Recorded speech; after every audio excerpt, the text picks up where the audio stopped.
My entire family burst into laughter when the lawyer handed me a $1 inheritance. They thought my grandmother had forgotten me. But 30 seconds later, he opened a second envelope, and the laughter stopped forever. What was inside changed our family forever. Stay with me until the end, because this true karma story takes a shocking turn you will never see coming. I sat in the last row of the funeral chapel. The polished wooden benches smelled of old varnish and lilies. Soft rain tapped against the stained glass windows. Every sound echoed through the quiet room. My fingers rested on my knees. They felt cold, even though the room was warm. My grandmother had always said that silence revealed the truth faster than words. Now, her voice lived only inside my memory. My cousins filled the front rows. They wore expensive black suits and dresses. Gold watches flashed whenever they checked the time. Their whispered conversations carried through the chapel. They spoke about vacation homes, luxury cars, stock portfolios. Nobody spoke about Grandma. Not really. To them, she had become an estate, a collection of assets waiting to be divided. I had spent nearly every weekend with her. I fixed broken shelves. I drove her to doctor appointments. I listened to stories she had already told 100 times. I never expected anything in return. Across the aisle, my older brother glanced at me. A small smile curled across his face. It was the smile he always wore before saying something cruel. "You probably inherited one of her old sweaters." His wife laughed quietly. My youngest cousin leaned closer. "Maybe she left you a recipe book." More laughter drifted through the room. I lowered my eyes. The smell of fresh flowers suddenly felt overwhelming. The attorney finally entered. He carried a thick leather briefcase. Every conversation stopped. The room settled into complete silence. Even the rain seemed softer. He adjusted his glasses. He placed several sealed envelopes across the polished oak table. Each envelope carried a handwritten name. Mine rested near the end. The attorney began reading. My oldest cousin received a lake house. Another inherited nearly $2 million. Someone else received a valuable art collection. Every announcement triggered smiles, tears of joy. Quiet congratulations. Then the attorney lifted the smallest envelope. My name. Every eye turned toward me. The attorney opened it carefully. Inside rested a single folded paper. He unfolded it. His expression remained completely neutral. He cleared his throat. To my beloved grandson. If you are hearing this, I have left you exactly $1. Silence exploded across the room. Then came the laughter. My brother slapped his knee. My cousins covered their mouths. One aunt actually wiped tears from her eyes because she laughed so hard. Someone whispered that Grandma must have forgotten to finish the paperwork. Another guessed she wanted one final joke. The attorney handed me a crisp $1 bill. It looked almost new. Its edges were perfectly sharp. I held it between my fingers. The paper felt strangely stiff, almost untouched. The laughter continued. Nobody noticed the attorney had not moved on. He simply stood there, watching me waiting. When the room finally became quiet again, he spoke. My duties are not yet complete. Confused faces filled the room. My brother frowned. My aunt crossed her arms. The attorney reached back into his briefcase. He removed another envelope. This one looked different. The paper had yellowed with age. A deep crimson wax-size seal held it closed. No name appeared on the front. Only one sentence written in Grandma's careful handwriting. Open this only after the $1 inheritance has been received. Every smile disappeared. The attorney broke the wax seal. The sound echoed sharply through the chapel. He unfolded several pages. A smaller folded document slipped onto the table. Nobody breathed. My grandmother instructed me to read every word exactly as written. His calm voice carried across the silent room. My family will laugh. They always underestimate what they do not understand. Several relatives shifted uncomfortably. The attorney continued. The $1 bill is not the inheritance. It is the key. My heartbeat became loud enough to drown out the rain. The attorney lifted the bill from my hand.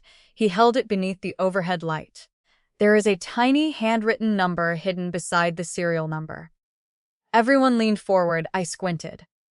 For the first time, I noticed faint blue ink, nearly invisible against the green print. The attorney smiled slightly. My client placed this mark herself. He read the tiny number aloud. 17. Nobody understood. My uncle laughed nervously. What is so special about 17?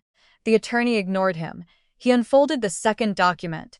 It was an old property survey, yellow with age, covered in handwritten notes. The edges looked fragile enough to crumble. The number corresponds to storage locker 17 beneath the original family bank.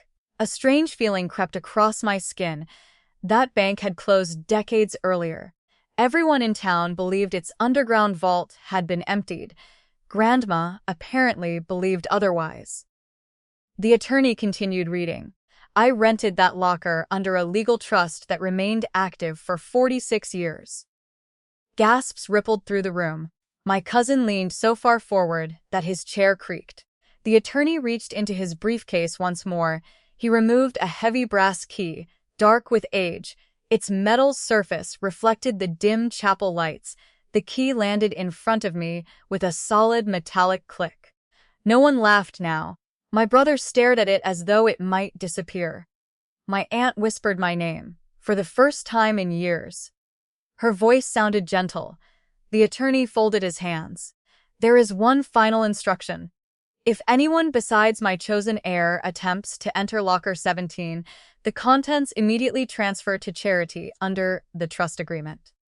Faces turned pale. My oldest cousin suddenly stood. Surely we can discuss this as a family. His voice sounded desperate. The attorney slowly shook his head. The trust specifically forbids negotiation. The chosen heir must decide alone. My pulse hammered inside my ears. Outside, thunder rolled across the dark sky. The stained glass windows trembled softly. The attorney handed me one final folded paper. It contained only an address, a date, and a single handwritten sentence from Grandma. They believed wealth could only be counted. I spent 46 years proving them wrong. I closed my fingers around the brass key. It felt surprisingly warm, as though someone had held it only moments earlier. The room that had been filled with laughter now carried only fear. Every pair of eyes followed me as I slowly stood. Nobody tried to stop me. Nobody spoke. The silence felt heavier than stone. Rain poured harder outside. The sky had darkened into deep gray. As I stepped through the chapel doors, icy wind rushed across my face. The brass key pressed against my palm. Its rough edges left tiny marks in my skin. The address led to the oldest part of town, a forgotten street where cracked brick buildings leaned toward each other. Broken signs swayed above empty sidewalks. Water collected in deep puddles along the uneven pavement. The abandoned bank stood at the end of the block. Its faded columns were stained by decades of weather. Dust coated the tall windows. Most of the glass had already shattered. A rusted chain hung across the front entrance. Waiting beside the gate was the attorney. He held a flashlight. I was instructed to accompany you only this far. He unlocked the chain. The metal scraped loudly through the silent street. Cold air rushed from inside the building. It smelled of damp stone, old paper, rust. Every footstep echoed through the empty lobby. The marble floor remained beautiful beneath layers of dust. Broken chandeliers hung above us like frozen ghosts. The attorney pointed toward a narrow staircase. The vault is below. The wooden steps groaned beneath our weight. Each creak sounded louder than the last. The air became colder with every step downward. Moisture clung to the walls. Tiny drops slid across ancient bricks. At the bottom waited a massive steel vault door. Its circular handle was covered with rust. The attorney inserted another key. The lock resisted. Then it released with a deep metallic crack. The vault door slowly swung open. A wave of stale air escaped. Inside stretched dozens of storage lockers. Most doors stood open. It forgotten. Only one remained sealed. Number 17. It waited at the far end of the corridor, untouched, exactly as my grandmother had promised. Number 17 stood alone beneath a layer of dust. Its brass door looked untouched by time. The faded paint around the frame had begun to peel. Spider webs stretched across the corners like delicate curtains. The attorney stopped several feet behind me. "I can go no farther. Your grandmother required that only you open the locker." His footsteps faded. The sound echoed through the endless vault. I was alone. The old brass key felt heavier than before. My hand trembled as I lifted it toward the lock. The metal slipped inside with surprising ease. For one terrifying second, nothing happened. Then I slowly turned the key. A deep mechanical click echoed through the chamber. The sound rolled across the empty lockers like distant thunder. The lock released. I pulled the handle. The steel door resisted. Years of dust clung to its edges. I pulled harder. Finally, it swung open with a long groan. A rush of stale air escaped. It smelled of cedar wood, old paper, leather, something else, something familiar. It smelled exactly like my grandmother's attic. Inside sat a single cedar chest, nothing more. No piles of gold, no stacks of cash, no sparkling jewels. Just one beautifully crafted wooden chest. The brass hinges had been polished recently, as though someone had cared for it until the very end. A handwritten letter rested on top. My name covered the envelope. The handwriting instantly brought tears to my eyes. I carefully opened it. The paper crackled softly. "My dear child, if you are reading this, then everyone laughed exactly as I expected. I knew they would see only $1. I hoped you would see the question hidden inside it." I smiled despite the silence surrounding me. She knew them perfectly. The letter continued. "Before you touch anything else, close the locker door." I looked over my shoulder. The vault stood empty, still. I followed her instruction. The heavy steel door shut behind me. The room became strangely quiet, almost sealed away from the rest of the world. I returned my attention to the letter. "There is another key." I examined the brass key again. This time I noticed a tiny sliding panel built into its handle. My pulse quickened. Using my thumbnail, I pushed the panel aside. A miniature silver key slid into my palm. I had completely missed it. I stared at it in disbelief. The letter continued. "That key opens the cedar chest." I knelt before the box. The silver key fit perfectly. The lock clicked. The lid lifted slowly. Inside rested dozens of carefully organized folders, leather journals, photographs, old newspaper clippings, several velvet bags, and beneath them all lay another sealed envelope. This one carried a bright red ribbon. Across the front she had written, "Read this last." Curiosity burned inside me. Still, I respected her wishes. I reached for the first journal. Its pages were filled with neat handwriting. Dates stretched back nearly 50 years. Each entry documented loans, pre-purchases, business agreements, family conversations, private meetings. Every detail had been preserved. The deeper I read, the colder I became. My grandmother had quietly built an enormous investment network. She bought abandoned land no one wanted. She financed struggling businesses. She purchased forgotten mineral rights. She invested in tiny companies before they became successful. She never told anyone. Not even family. Every investment had grown. Every decision had been carefully recorded. She wrote not only numbers, she wrote reasons. She judged character better than financial reports. Beside many names, she had written simple observations. Honest, greedy, patient, dishonest. One page stopped me completely. My brother's name. She had loaned him money years earlier, far more than anyone knew. Beside the amount she had written, he promised to repay me. He never intended to. Another page carried my oldest cousin's name. He forged my signature. I forgave him, but I never forgot. My stomach tightened. The cheerful family memories suddenly felt different. How many secrets had she carried alone? Another folder contained photographs. One showed my grandfather standing beside a large tract of farmland. Another showed Grandma shaking hands with a businessman in front of an unfinished office tower. Every photograph marked another hidden investment, another forgotten asset. At the bottom of the chest sat several velvet bags. I opened one carefully. Gold coins shimmered beneath the flashlight, perfectly preserved. Another bag contained antique diamonds. Loose gemstones sparkled like captured stars. Yet another held rare historical coins sealed inside protective cases. Each bag carried inventory lists, insurance documents, appraisal certificates. The values were staggering, millions, then millions more. I struggled to breathe. The family fortune everyone believed they inherited was only a fraction of her true wealth. She had hidden the largest portion in silence. A sound suddenly echoed beyond the locker. Footsteps, slow, careful. Someone else had entered the vault. I froze. The footsteps stopped outside locker 17.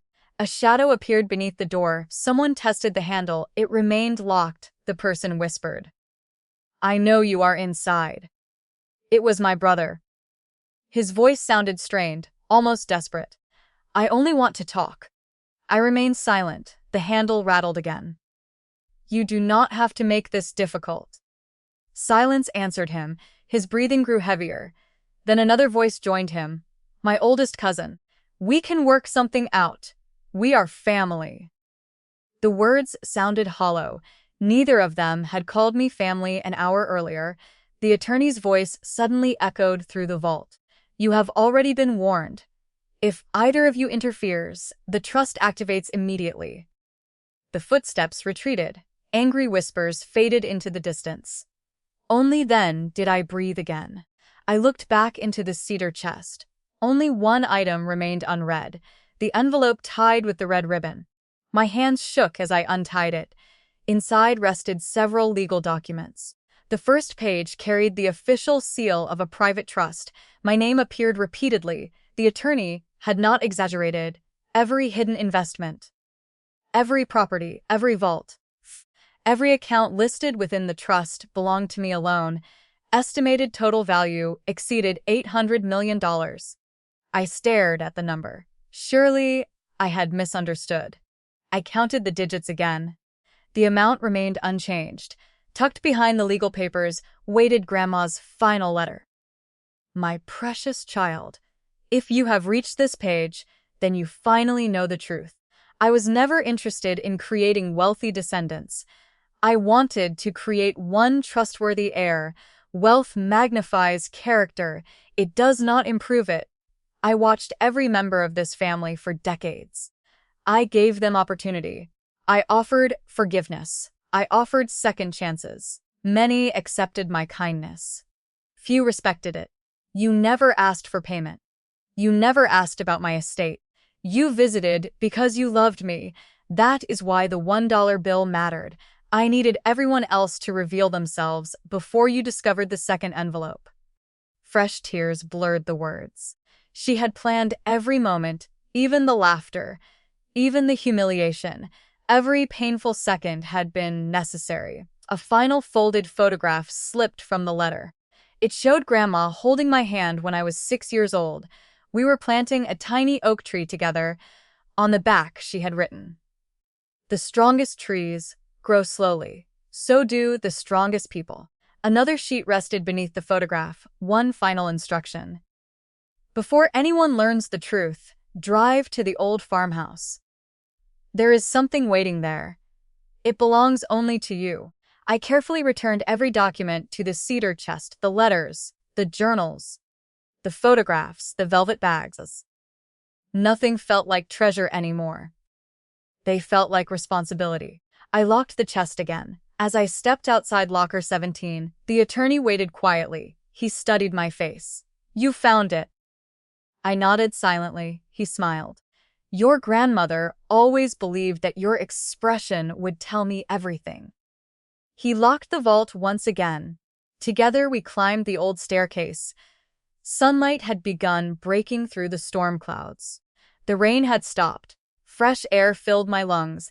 For the first time since the funeral, I felt its warmth. Across the street, several black luxury cars waited. My family stood beside them. Every face turned toward me. Their expressions had completely changed. There was no laughter now, only desperate curiosity. My brother hurried forward. "What was inside?" My aunt forced a smile. "We were worried about you." Another cousin stepped closer. "We should celebrate together." The sudden kindness felt colder than the rain had. I looked at each of them. The same people who had laughed over $1, the same people who had believed my worth could be measured by an inheritance. Without saying a single word, I walked past them. Behind me, the attorney quietly locked the bank doors. The heavy steel mechanism echoed across the empty street. The sound felt like the closing of one life and the beginning of another. As I drove away without looking into the rearview mirror, the old farmhouse stood 20 miles outside town, a narrow gravel road twisted through endless fields. The afternoon sun broke through the clouds. Everything glistened after the rain. Tall oak trees lined the driveway. Their branches swayed gently above my car. I had not visited this place since childhood. The farmhouse looked smaller than I remembered. White paint peeled from the wooden walls. The front porch sagged slightly, yet it still felt welcoming. Grandma had loved this place. She once told me every board in the house remembered a story. The front door was unlocked. It opened with a familiar creak. The scent of pinewood and cinnamon drifted through the air. For a brief moment, it felt as though she might walk around the corner carrying fresh cookies. Dust floated through golden beams of sunlight. Every room remained exactly as she had left it. The old rocking chair still faced the fireplace. A half-finished knitting project rested beside it. My throat tightened. On the kitchen table waited another envelope. My name was written across the front. Beside it sat a small silver key, different from the 2 keys I already carried. I opened the letter. "My dear child, if you reach the farmhouse before speaking to the family, then you have already passed another test. I knew they would chase the money before chasing the truth. I wanted you to arrive here first." I slowly sat in Grandma's old chair. The wood creaked softly beneath my weight. The letter continued. "Walk upstairs. Go to my bedroom. Open the wardrobe." I followed every instruction. The hallway floor groaned beneath each step. Her bedroom door remained slightly open. The faded floral curtains fluttered in the breeze. Everything smelled exactly as it had years ago. The large oak wardrobe stood against the wall. Its polished surface reflected the afternoon light. The silver key fit perfectly into the hidden lock. The wardrobe slowly opened. Inside hung only 3 dresses, 1 winter coat, several empty wooden hangers. Nothing else. I frowned. Then I noticed a small brass hook inside the frame. A handwritten note dangled from it. "Pull gently." I wrapped my fingers around the hook. A hidden panel slid sideways. A narrow staircase appeared behind the wardrobe. Cold air drifted upward. My heartbeat quickened. The staircase disappeared beneath the house. I switched on a flashlight resting beside the entrance. The beam cut through the darkness. Stone walls surrounded the narrow passage. Each step echoed softly. The air became cooler, drier. The passage finally opened into a hidden underground room. I stopped in amazement. It was not a cellar. It was a private library. Floor-to-ceiling shelves surrounded the room. Thousands of books lined the walls. Old maps rested inside glass cases. Historic documents filled wooden cabinets. Family photographs covered one wall. In the center stood a large oak desk. A single lamp glowed warmly. Someone had connected electricity. The room had been maintained. On the desk waited another letter. My greatest treasure was never money. It was knowledge. I built this library over 60 years. I collected forgotten history, rare books, original journals, personal letters from remarkable people. I protected them because I knew they would eventually disappear. I looked around in complete disbelief. Several books were centuries old. Ancient leather bindings filled the shelves. Climate-controlled cabinets protected priceless manuscripts. Everything had been catalogued with incredible care. Another document rested beneath the letter. It listed insurance valuations. Many individual books were worth hundreds of thousands of dollars. The entire collection exceeded $100 million. Yet the financial value no longer surprised me. The emotional weight mattered far more. Grandma had spent her entire life preserving knowledge. Another envelope rested beneath the inventory. I opened it carefully. Inside was a newspaper clipping. The headline froze me. Historic Town Library destroyed by fire 40 years ago. I remembered hearing that story as a child. The priceless collection had supposedly vanished forever. Grandma had secretly rescued much of it. She had purchased damaged collections, private estates, forgotten archives. She quietly rebuilt what history believed was lost. A framed photograph stood beside the newspaper. It showed Grandma with several librarians. Each smiled proudly beside stacks of rescued books. On the back she had written, "Knowledge survives only when someone chooses to protect it." A soft sound interrupted my thoughts. A floorboard creaked upstairs. Someone had entered the farmhouse. I switched off the desk lamp. Darkness swallowed the room. Only the flashlight remained. Footsteps moved cautiously through the house. More than one person. I heard whispered voices. My brother, my cousin, another relative. They had followed me. A drawer slammed upstairs. Cabinets opened. Furniture scraped across the wooden floor. They were searching. One voice shouted, "There has to be another safe." Another answered, "Keep looking." The house shook as they rushed from room to room. I remained perfectly still beneath the floor. My breathing sounded painfully loud. Several minutes passed. Then I heard the wardrobe doors open. Silence followed. My pulse raced. Had they discovered the hidden staircase? The wardrobe closed again. Footsteps moved away. One cousin laughed bitterly. "There is nothing here." Another cursed loudly. A few moments later, the front door slammed, and engine started outside. Then another. The cars finally disappeared down the gravel road. I waited several more minutes before climbing upstairs. The farmhouse was a mess. The records had been emptied. Picture frames lay broken. Cushions had been ripped apart. The place Grandma loved had been searched like a crime scene. Anger burned inside me, not because they had looked for money, because they had destroyed memories. On the fireplace rested one final envelope they had somehow overlooked. It had slipped behind a framed photograph. I picked it up. "My dear child, if they searched this house, then they proved my final concern. They valued possessions. They never valued the home. I hoped they would leave before finding this letter." I believe they did. My hands trembled. She had predicted every step, every choice, every reaction. The final page contained one last instruction. "Tomorrow morning, meet my attorney. There is one final gathering. Everyone will attend. It will be the last time our family sits together." Outside, the sun slowly dipped toward the horizon. Long shadows stretched across the fields. The peaceful landscape stood in painful contrast to the chaos inside the farmhouse. I folded every letter carefully. I locked the hidden library once more.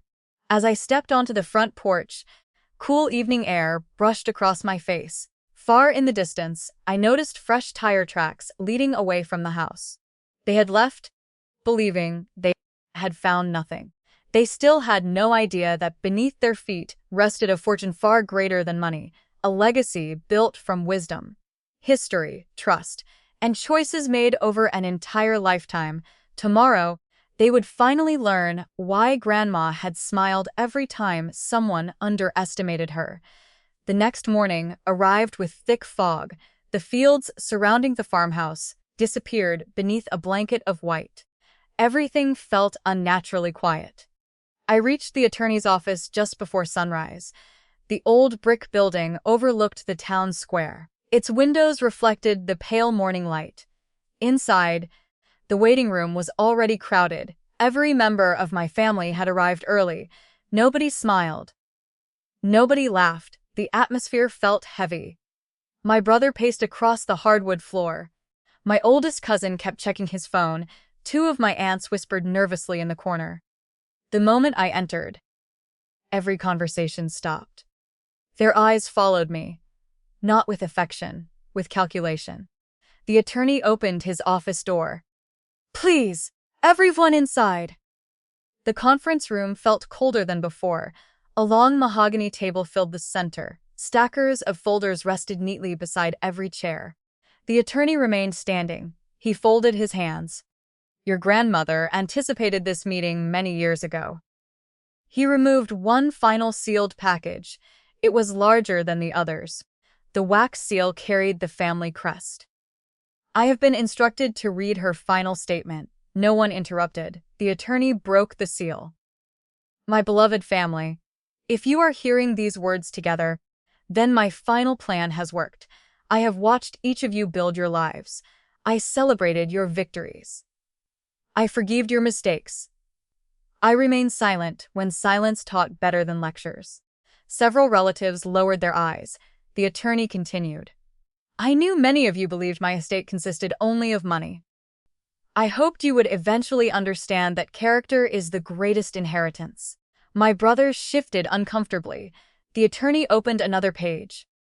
"Yesterday revealed everyone's priorities." I asked my attorney to observe carefully.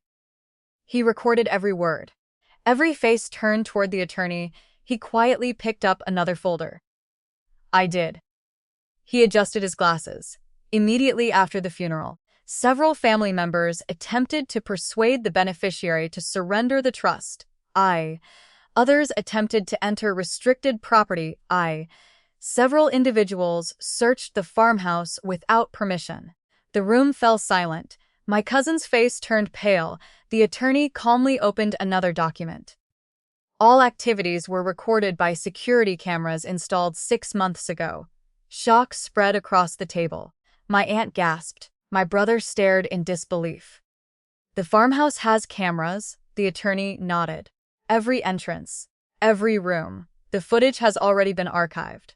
Nobody spoke. Grandma had quietly prepared for everything. The attorney continued reading. "I expected temptation. I never enjoyed being correct." He reached the final page. "There remains one last decision." The room grew even quieter.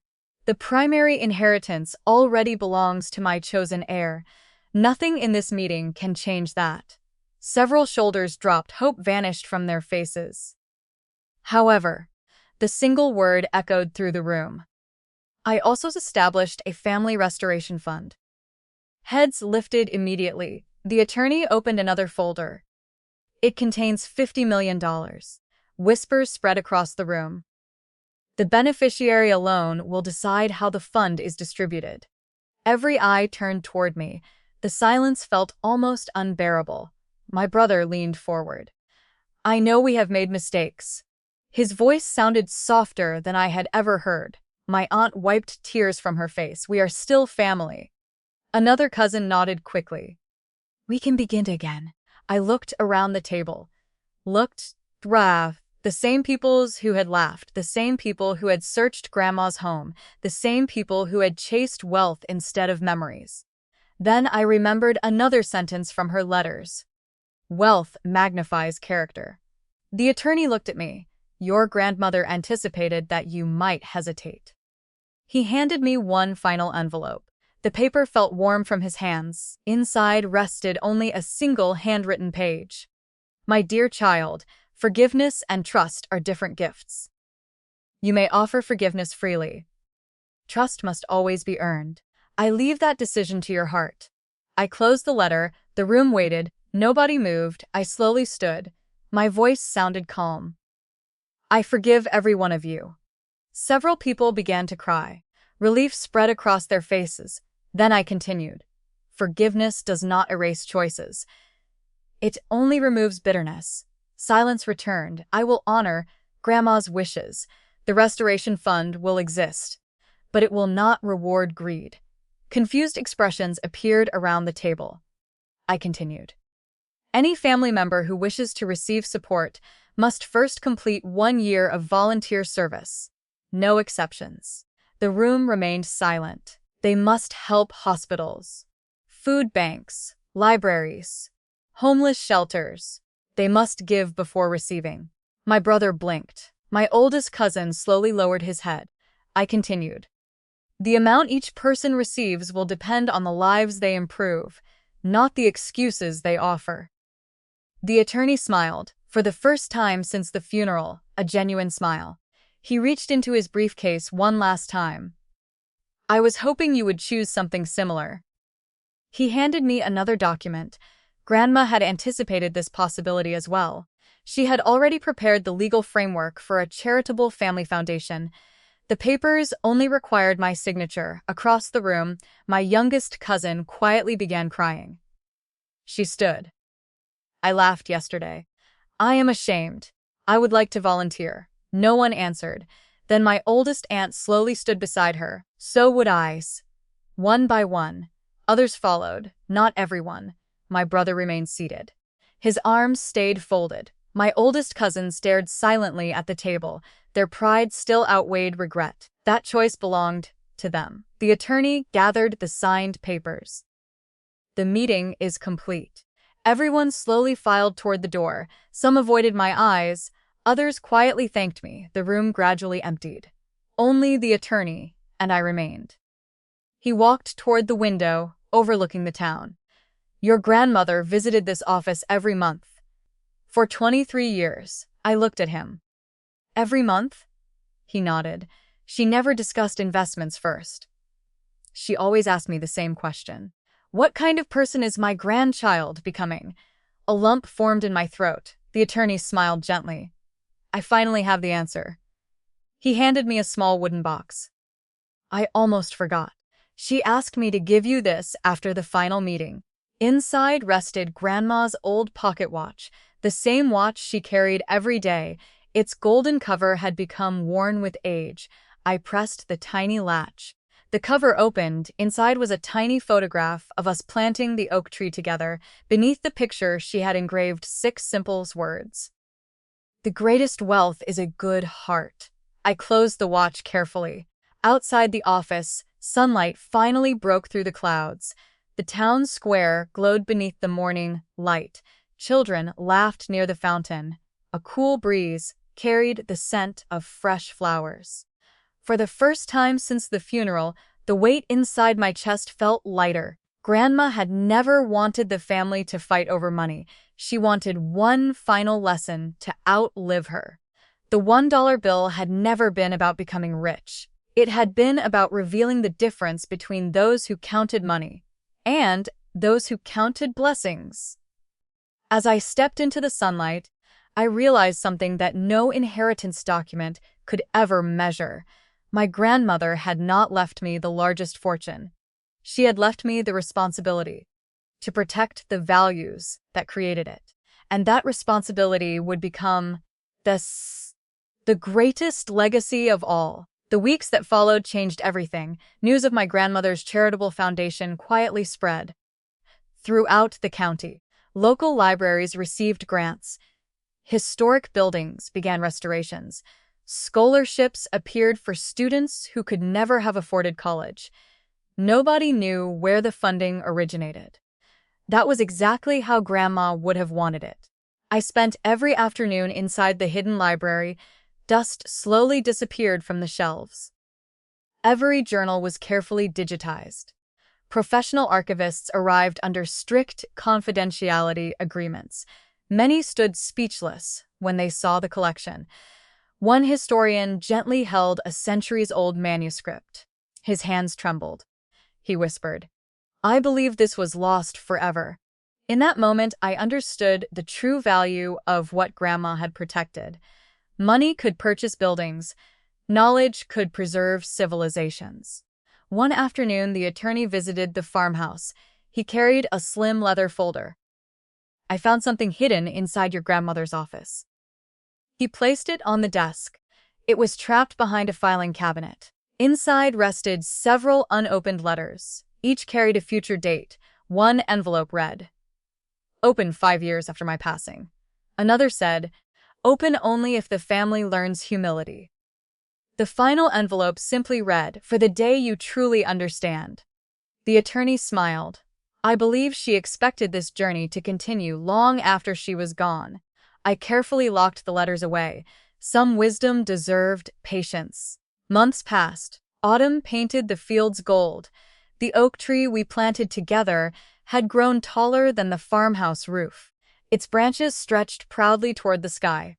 One Saturday morning, I noticed a familiar car pulling into the driveway. My youngest cousin stepped out.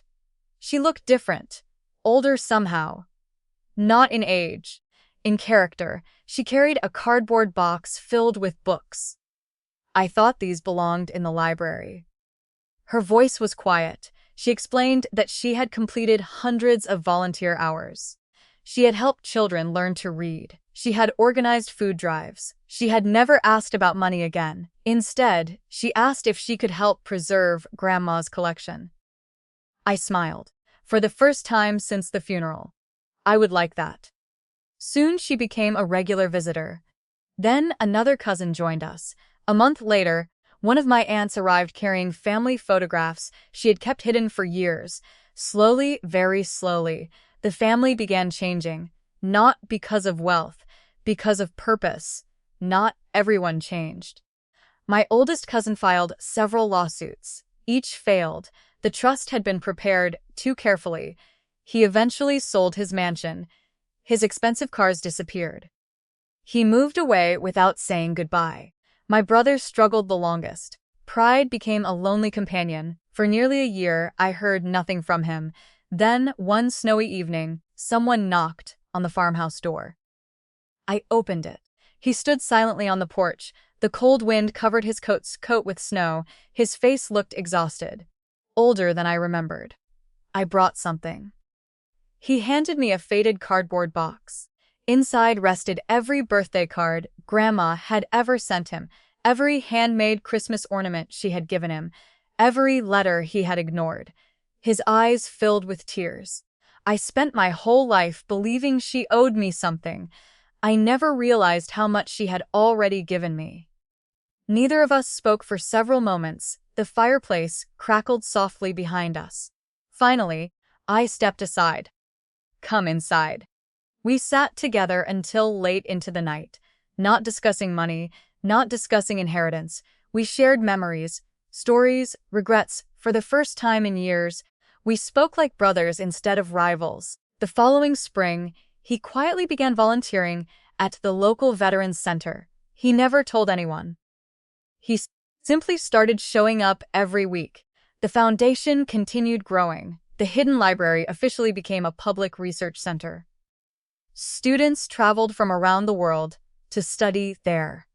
Historians uncovered forgotten pieces of history. Several rare documents solved historical mysteries that had remained unanswered for generations. Grandma's name appeared only once, on a simple bronze plaque near the entrance. It read, "Several Clone. One person can preserve the past for generations yet to come." Years passed. The oak tree continued growing. Its wide branches shaded the farmhouse porch every summer. One afternoon, I sat beneath it, holding Grandma's old pocket watch.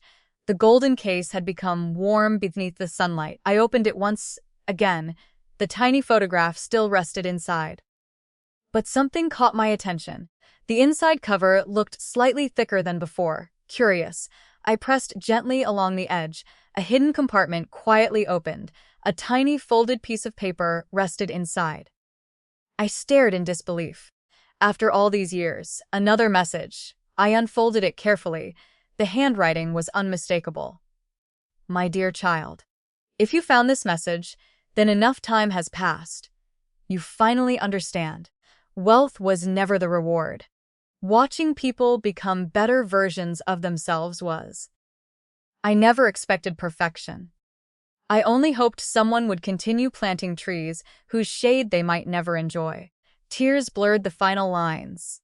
When you believe your own journey is complete, choose someone who values kindness over comfort. Leave them $1. I laughed through my tears. Even now, she was smiling from beyond time. The circle was meant to continue, not through money, through wisdom. I looked toward the great oak tree. Children from the research center were reading beneath its branches. Their laughter drifted across the fields. The same fields where I had once walked with Grandma. The same farmhouse where hidden doors had changed my life. The same family that had once been divided by greed now gathered every year beneath that tree. We no longer argued over inheritance. We celebrated service. Every anniversary of Grandma's passing became a day of volunteer work instead of mourning. Food was served to strangers. Books were donated. Trees were planted throughout the county. $1 had accomplished what millions alone never could. It exposed greed. It rewarded loyalty. It transformed a broken family. And it reminded every generation that the greatest fortunes are never measured by the numbers inside a bank account. They are measured by the lives forever changed because one person chose generosity over pride. Whenever visitors asked how the foundation began, I simply smiled. I reached into my wallet, removed an old $1 bill with a tiny blue mark beside the serial number, held it carefully between my fingers, and quietly said, "This was the most valuable dollar anyone has ever inherited." Years continued to pass. The story of the $1 inheritance slowly became a local legend. People exaggerated it. Some claimed the dollar bill led to buried treasure. Others believed my grandmother had been a secret millionaire spy. The truth was far simpler and far more powerful. One crisp autumn morning, I walked through the library before sunrise. The polished wooden floors reflected the warm glow of antique lamps. Thousands of books rested quietly on their shelves. The building no longer felt hidden. It felt alive. Researchers whispered over rare manuscripts. Students filled notebooks with discoveries. Children wandered through reading rooms with wide eyes. Every corner carried my grandmother's spirit. As I reached her old desk, I noticed a young volunteer waiting nearby. She looked nervous. She could not have been older than 20. She held a worn notebook against her chest. "I wanted to thank you." "For what?" She smiled shyly. "My scholarship came from your foundation. My family could never have afforded university." She looked around the library. "Now I work here. I help preserve history." Her words reminded me of something Grandma once said. Kindness always travels farther than money. The young woman handed me a carefully wrapped package. It arrived this morning. There was no return address. I frowned. The wrapping paper looked old, almost handmade. Inside rested a small wooden box, exactly the same cedar wood Grandma had always used. A familiar scent escaped as I lifted the lid. Inside lay a single envelope. My name covered the front. My heartbeat slowed. Grandma had been gone for many years. Yet somehow another letter had appeared. The handwriting remained unmistakable. "My dear child. If this letter reached you, then someone honored my final request. I prepared several messages long before my final day. Each was entrusted to someone different. I wanted my voice to arrive when it was needed." I smiled. She had planned even beyond her lifetime. The letter continued. "I hope the library is full. I hope the family laughs together again. I hope children fill the halls where silence once lived." I looked around the reading room. Everything she hoped for had become reality. Then I reached the final paragraph. "There is one last task." My pulse quickened. I unfolded another sheet tucked inside. It contained a simple map, not of the town, not of the farmhouse, of the cemetery. A small red circle marked the enormous oak tree beside her grave. Below it she had written, "Come alone." That evening, I visited just before sunset. Golden light stretched across the quiet cemetery. Leaves drifted gently through the cool air. The great oak beside her headstone had grown even larger. Birds nested high among its branches. I stood quietly before the stone, Fresh flowers rested there. Someone had visited earlier. I smiled. She was still loved. Following the map, I walked around the back of the tree. Near one massive root rested an old iron bench. I had never noticed it before. Beneath the bench, hidden from sight, was a tiny brass compartment. The small silver key I still carried fit perfectly. The compartment opened. Inside rested one final object, a weathered leather journal. Nothing else. I carefully opened the first page. My story. Not my family's story. Not the history of the fortune. Her own life. The pages revealed everything she had never spoken about. She wrote about growing up during difficult times, working 3 jobs, losing her first child, starting over with almost nothing. Every investment, every heartbreak, every sacrifice, every impossible decision. There were nights when she had slept inside her car, years when she survived on bread and soup, moments when strangers had shown her unexpected kindness. She never forgot them. That was why she spent her fortune helping others. She believed every act of generosity repaid a debt she could never fully repay herself. The final chapter carried no title. Only one sentence. If you are reading this, then I lived a beautiful life. I closed the journal slowly. The evening breeze rustled through the oak leaves overhead. For a long time, I simply sat beside her grave, listening, remembering, understanding. I finally realized why she never spoke proudly about her success, because the greatest chapters of her life had never appeared in bank statements. They appeared in people. The children who received scholarships, the families who found shelter, the forgotten history that survived, the broken relationships that healed, the countless strangers who would never know her name. As darkness settled across the cemetery, I stood. I placed my hand gently on the headstone. Thank you. The words barely rose above a whisper, yet somehow they felt heard. I walked back toward the gate, carrying the journal beneath my arm. Halfway there, I noticed a small boy standing beside his mother. He stared curiously at the old $1 bill I had framed inside my wallet. "Mister, why do you keep only $1?" I smiled. His mother apologized. I shook my head. "It is a good question." I knelt beside him. "This dollar reminds me that the smallest gift can hide the greatest blessing." The little boy nodded thoughtfully. He reached into his pocket, pulled out a single coin, then quietly placed it into the donation box beside the cemetery gate.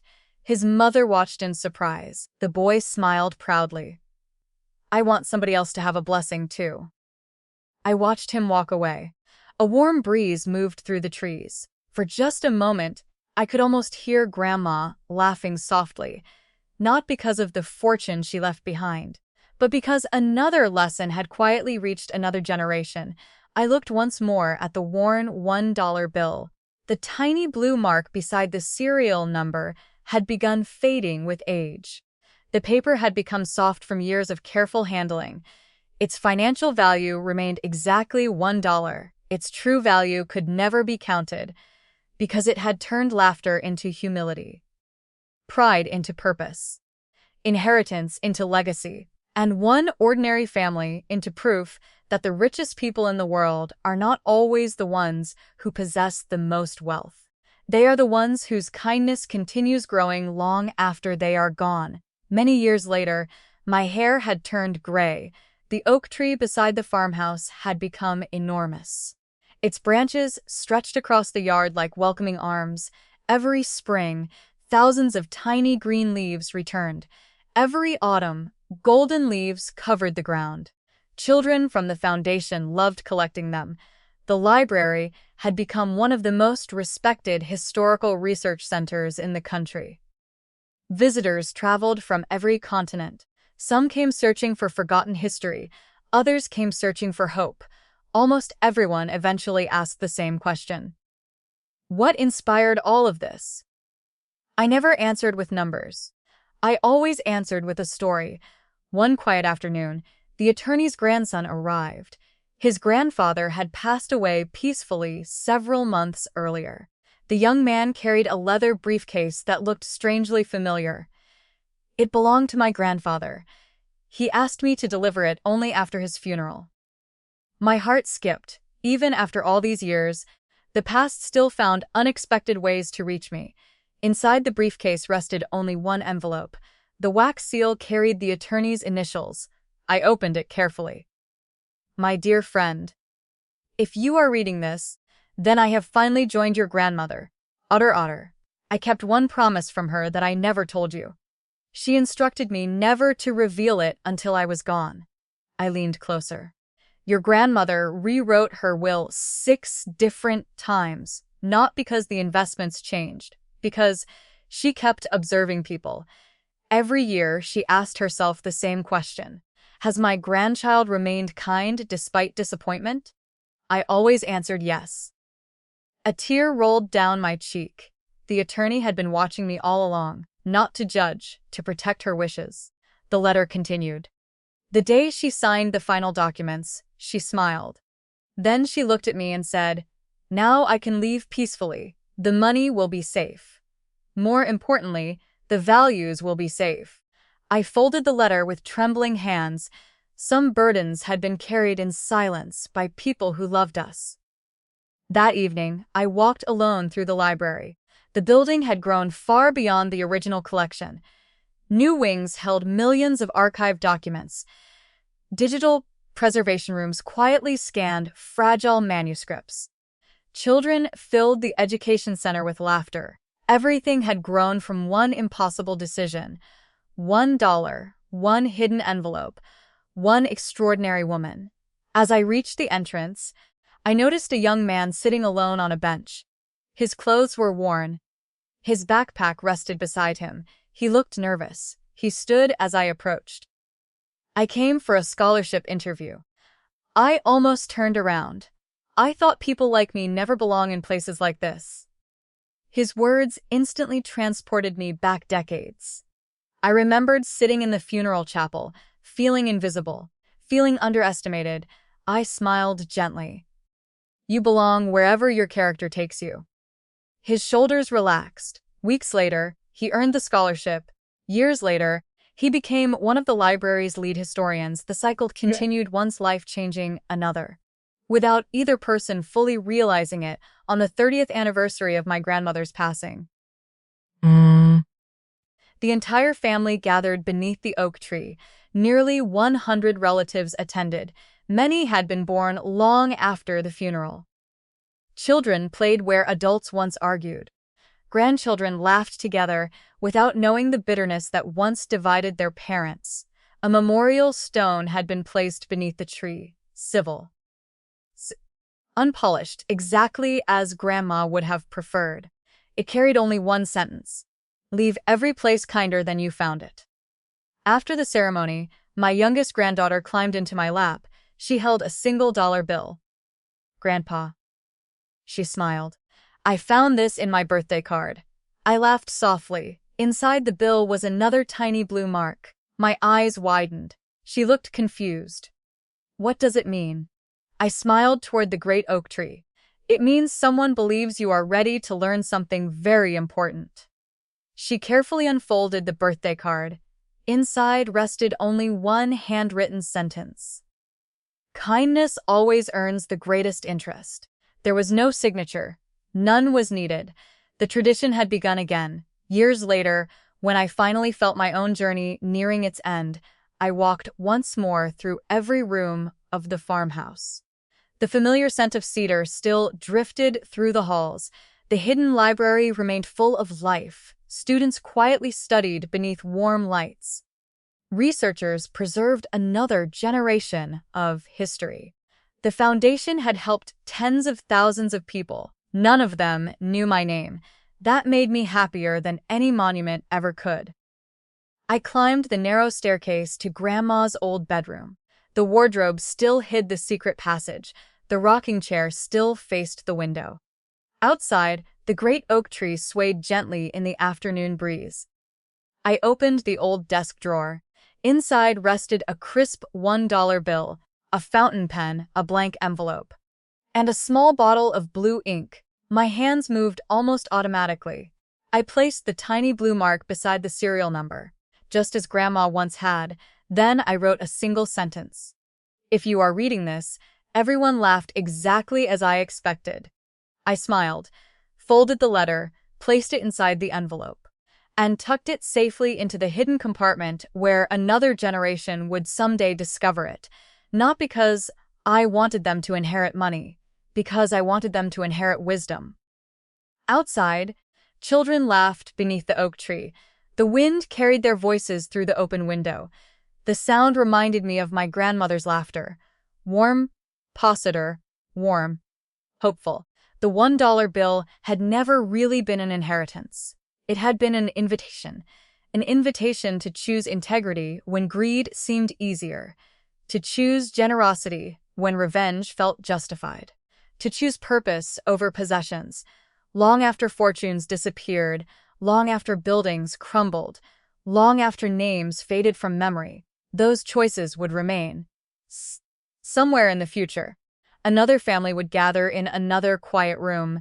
Someone would laugh at a $1 inheritance. Someone would underestimate another humble envelope. Someone would discover that the smallest gift can hold the greatest destiny, and the legacy would begin all over again. The following morning, I visited my grandmother's grave one last time before beginning the next chapter of my own life. The early sunlight bathed the cemetery in a gentle golden glow. Birds sang from the branches of the great oak tree we had planted together so many years before. I placed the worn $1 bill beside her headstone for just a moment. Then I smiled. No, I picked it up again. It still has work to do. A soft breeze rustled the leaves overhead. For an instant, it almost felt like her quiet laugh drifting through the air.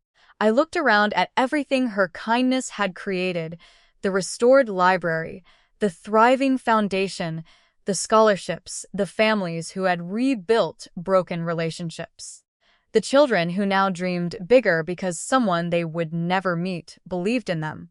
Her true inheritance had never been hidden inside a vault. It had been planted inside people. Money had simply been the tool. Character had always been the treasure. As I walked toward the cemetery gate, I realized something that changed my life forever. My family had laughed at $1 because they believed value could only be counted. My grandmother knew that the greatest value could only be lived. That single dollar exposed greed. The second envelope revealed truth. Everything that followed revealed love. Years later, people would remember the headlines about the mysterious inheritance. They would tell stories about the hidden fortune, the secret vault, and the priceless library. But those who truly understood the story always remembered something else. One extraordinary woman proved that the richest legacy is never measured by what you leave behind. It is measured by the people you inspire to become better after you are gone. If this story leaves you with one lesson, let it be this: never measure your worth by the size of an inheritance. Measure it by the kindness you give when nobody is watching, by the promises you keep when nobody is counting, and by the lives that become brighter simply because you were part of them. Because one day, every one of us will leave behind an envelope of our own.